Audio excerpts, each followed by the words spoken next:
Hey Cougs, it's LAYLA. I hope you all enjoyed last week's events. Now let's see what this first full week of April has in store for you all.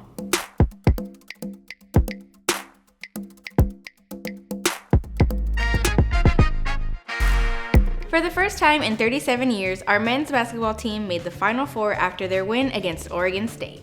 To stay up to date with our Cougs journey and game times, check out NCAA.com.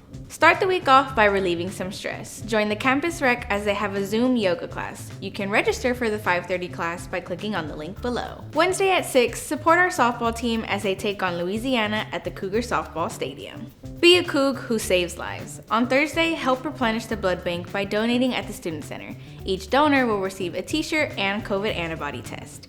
To make your appointment, visit giveblood.org. If you can't make it this Thursday, don't worry. You can donate on April 13th or April 21st. Later that night, don't miss out on the screening of the movie Good Boys in the Student Center Theater at 8 p.m. At 2 p.m. on Friday, you don't want to miss the women's tennis team take on Prairie A&M at the Barbara Wallace Winston Tennis Facility. Public Art of the University of Houston System is hosting its first ever film series titled Art on Screen 21 on Saturday, April 10th at the UH Cullen Performance Hall. The all-day event begins at 10 a.m. and features 4 films, as well as tours of select works in Public Art UH's permanent and temporary public art collections.